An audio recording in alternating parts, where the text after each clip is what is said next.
Welcome to Sign for the Times. The Society for the Involvement of Good Neighbors, commonly known as SIGN, is a not-for-profit agency in Yorkton, Saskatchewan, Canada.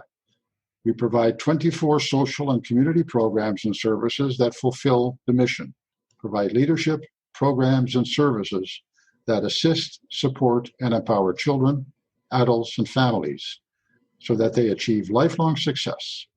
SIGN believes that this will lead to strong, caring citizens and strong and caring communities.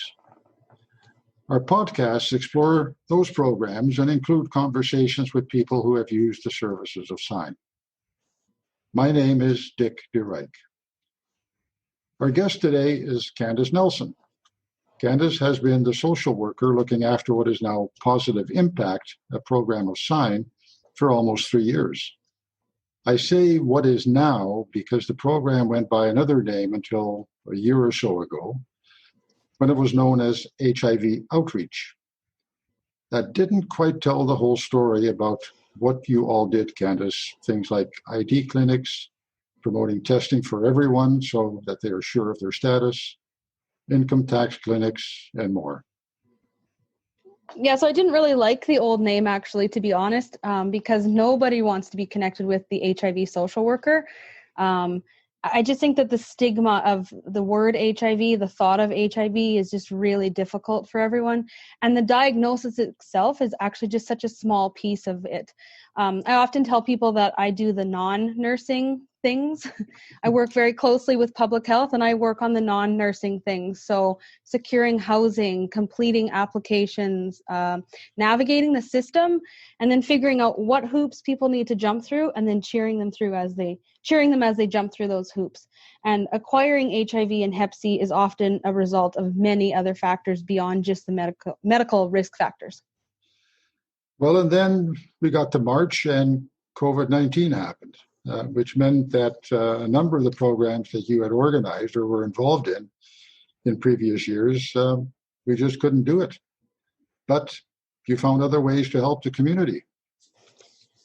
So I'm thinking back to, March, April, when everything started to shut down. And I think the magnitude of it, the weight that was felt as, okay, we're closing things down, but for how long and what exactly does this mean? And sort of the realization that society was really shutting down to protect us from the COVID-19 virus, which I can respect and I appreciate. But also, as these things were shutting down, those people that I work with that are already falling through the cracks were losing a lot of their supports.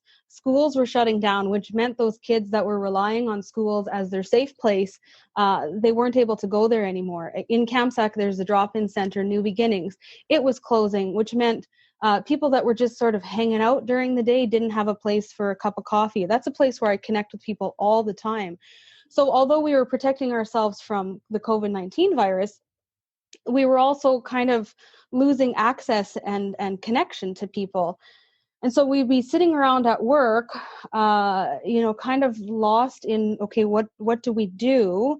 And there was this general consensus of someone should do something. And I'm willing to help, but also this hesitancy of like, okay, but where do we begin? What do we do? And like you said at the beginning, the mission of SIGN is to provide leadership programs and services that assist, support, and empower children, adults, and families. And so with that in mind, I kind of thought, well, this maybe seems logical that SIGN would support the community with support from the community, and that we would just take the ball and run with it. And run with it you did, along with our colleagues at the Kamsack Family Resource Centre. Yeah, so the bag lunch program seemed like a common solution that we were seeing popping up around really all over. I read about it happening in Manitoba. I read about it happening in Calgary and Regina. And I thought, okay, this seems simple enough. But then you start to think, okay, where do we start? How many lunches do we make? What do we put in the lunches? How many sandwiches can you even make out of a loaf of bread? How much does a loaf of bread cost? And being in Kamsack, we do have a couple of grocery stores, but, do I need to pre-order stuff? Can I just go in and grab these things? And I was like, I don't even know where to begin. A bit of a logistical nightmare, you're saying. Yeah, and it was, I kind of help people navigate the system. And a lot of people say this is so overwhelming to say, apply for a birth certificate. And then I was feeling like, okay, now I'm really understanding what it's like to navigate the system. How do I start this food program? I don't even know where to begin. So what I actually ended up doing was that I called Soup Haven and Love's Pantry, which are both Yorkton-based organizations which offer food programs to those in need. And the women that I spoke to at those places, they were just a breath of fresh air. They completely understood how I was feeling. And, and they put it into words when I just felt like, like, what do I do? And they said, yes, we've been there, we know. And they, validated that this was not a totally bizarre idea. And they were very encouraging, and they were very matter of fact. I mean, the thing is, people need to eat. We eat every day. I eat multiple times a day. And this is not something that is like, it's a common thread that we all have. And it doesn't matter why we need to eat or why we can't get food for whatever reason. The fact is we all need to eat. Yeah. And so, it was really encouraging to just hear, to talk to them. Yorkton is really lucky to have those programs. And I wanted that in Kamsack. And I really believed that it was something that it was possible. And I just didn't want to complicate it. I just wanted to do it. So then we just started sending emails and making phone calls and sort of putting together a plan. And again, those people that had sort of said we should, or someone should do something, now there was sort of a point person. Let's collect all these people that are interested and let's do this. And then, of course, you have to put into it, COVID-19 guidelines of, we can't have a giant team putting together lunches. We can't have, we want to maintain some dignity and confidentiality with who we're handing these things out to. So then it was just basically Megan and I that were sort of the point people. Megan working with the Kamsack Family Resource Centre.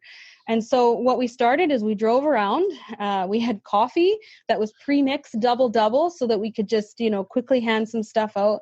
And we were just connecting with people and saying, what are you able to access? Like, because maybe we didn't realize, maybe things aren't as bad as we were thinking, but what gaps were there? What was different for each individual situation? And there was the common thread that, like, people were hungry. So,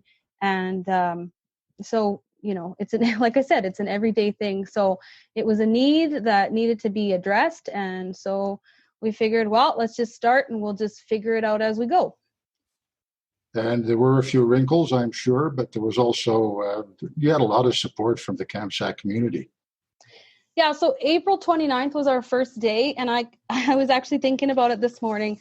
I remember that first day, we were making lunches. We decided we would make 50 bag lunches, and it was really simple. We had like a lunch and meat sandwich, so it was like 2 slices of bread and a slice of bologna. We didn't put anything else in there because if we put, mayonnaise or mustard or anything like that, then you might be dealing with allergies. What if we can't have everything out? We don't want stuff to spoil. And then we had a granola bar and an orange. And, we made 50 and we thought, like, what if 200 people show up? Well, then, okay, well, we make more next week. But what if nobody shows up? But we thought, well, let's just start. So the plan was to offer lunches once a week. Until other lunch programs restarted. For example, New Beginnings Drop-In, they do soup and bannock every week, or until the schools were starting and their lunch programs, or until the funding ran out, which again, like I said, how much does a loaf of bread cost and how many sandwiches can you make? So I've got a little bit of a budget for those sorts of things. And we thought, well, we'll start and we'll, let's see how it goes.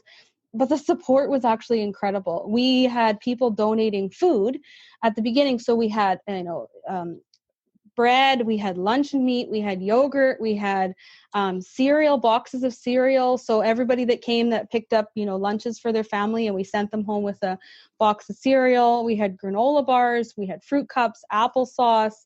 That was all donated from KCI, Kamsack Comprehensive Institute, Victoria Elementary School, Legend Organic Farms, and the parishioners of St. Joseph's Ukrainian Catholic Church here in Kamsack. And then we also had financial donations, which I checked this morning, and we have nearly $3,000 in donations so far. So we received money from Western Financial Group. We got it from Victoria Elementary School staff, Westminster Memorial United Church, Holy Trinity Anglican Church, Legacy Co-op Kamsack Food Store, and then there was also individual donors, Sally and Michael Bishop, Karen and Ray Muir, Jamie Scott, Amy Simple, and a few anonymous donors as well. That must have been very gratifying, and it led to a lot of lunches being made by you and Megan, I bet. How many? What did you end up with? Well, it was totally overwhelming, the support. And so Megan and I, we made 901 lunches between April 29th and September 2nd. We handed them out rain or shine. Starting in April, we were like, we're in Saskatchewan. We could be, it could be a snowstorm, and there were some days I had freezies some days because it was plus 35 and we were outside, just melting as we're handing out these sandwiches, which I was also glad we didn't have mayonnaise at that point. And it became the highlight of my week. With so many closures during COVID, it was increasingly difficult to stay connected with clients. But as we were handing out lunches, we were able to have that short face-to-face contact. I think one of the great things that Sign has done during all of these closures is that they've done a lot of virtual programming. But the folks that I'm usually connected to, don't have access to Zoom, don't have access to, internet connections like that. And so if I can't be connecting with them face to face, I can't be connecting with them. So we handed out lunches, and I really wanted to sit and talk to people and how are you doing and what's going on and how are you handling all this? But, it was just a quick, hey, how's it going? Here's your lunch. And just to remind, people that we're still here, we still care, and that they matter. And what was the response? Oh, people were so excited to see us. It may have only been like a simple bologna sandwich and an orange, but you would have thought it was like a steak dinner. People were so excited to get these lunches. And again, I don't think it was about the lunch. I think it was about the connection. But watching people devour the contents of a bag lunch, as crumbs are falling out of their mouth and they're mumbling, thank you. And they're calling across the street, hey, Candice is here with lunches, and people are just coming and coming. It was awesome. And I think you also did some deliveries as well, I believe, for people that were housebound. Yeah, we did. We did a few deliveries. So people could text us if they needed delivery. We had a few families with little ones, and we actually had one mom that was walking and she was expecting, and so she'd be walking and every week, and then all of a sudden she wasn't walking. Well, okay, let's head over, and then we made the delivery, and I know when I had little kids, it was wonderful when people brought me a meal. So yeah, it was a nice way to stay connected that way. So when school started again back in September, mm-hmm. Did the lunch program that was in place in Kamsack, did those lunch programs or the school lunch program resume as well? So Kamsack, actually, because we've got the reserves nearby, we've got Cody and Kisakus First Nations. Mm-hmm. We actually have quite a few schools in the area. So we've got KCI and Victoria School actually in Kamsack. They're with Good Spirit School Division, so they started when Good Spirit started. And then Kisakus and Cody First Nations both have schools, and they've got a little bit of different schedule, but they have resumed. New Beginnings still isn't open. They're just working through kind of their COVID protocols and how to reopen. So the school lunch programs did start up again, but we decided to continue lunches sort of on a decreased scale. So instead of doing, 50, 60 lunches a week, we went down to 40 lunches a week, just to assist those many people who are still affected, because we know that not everybody is school aged. You and I are not school aged, and so, but we still eat every day. So, exactly. There's still people that are needing food, and it's just a great way to connect with people while things are still closed. So if you're ever in Kamsack on a Wednesday, I am downtown starting at 12 o'clock until the lunches are done. And so anybody is welcome to come. I don't require any reason. I had some, questions of what's the criteria? If you need to eat, you can have a lunch. And Yeah. so, and it's a pretty equal, everyone needs to eat. So everyone is welcome to a lunch. So there's no means test. There's no skill Nope. testing question. If you're No. hungry, lunch is available. Yeah, you bet. If people want to help out with this program, we're now into October. Winter's coming up. I'm guessing that the need isn't probably going to go down a whole lot very quickly. You want to keep this going for? Do we know how long it's going to keep going for?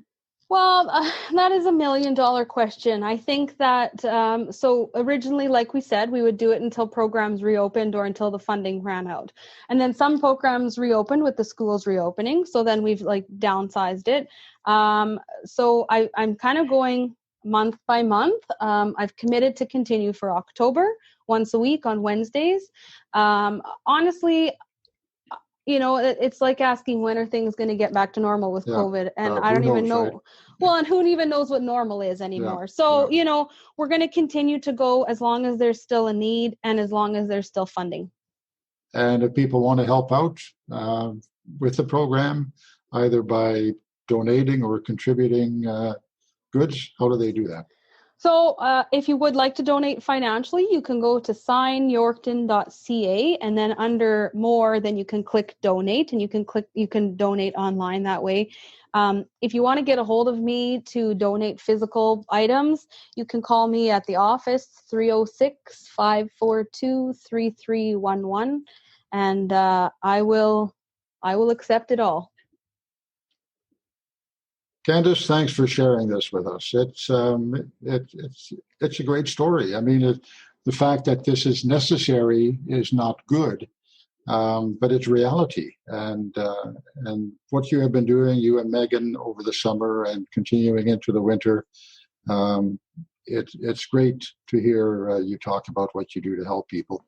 Not just your primary clients who are dealing with HIV and Hep C, but there's lots of others in your community and every community that need all sorts of assistance with some of the common things that most of us take for granted, like lunch, like food. Your enthusiasm is contagious, Candice. Thank you. Information about Sign Positive Impact, along with contact information, can be found at www.signyorkton.ca. New Sign for the Times podcasts are available at least twice a month. In upcoming podcasts, we will talk with folks who have been assisted by Sign Housing Support, and we'll talk about Life Without Barriers, a program that helps those who are dealing people who have acquired brain injury. If you have comments or suggestions, please feel free to email communications@signyorkton.ca or use the contact option on our website at signyorkton.ca. And we are also on Facebook, Twitter, and Instagram, all at Sign Yorkton. And Candice, you're also on Facebook. Tell us that. So it is Sign Positive Impact, at Sign Positive Impact. Thanks for listening, and we'll talk again real soon.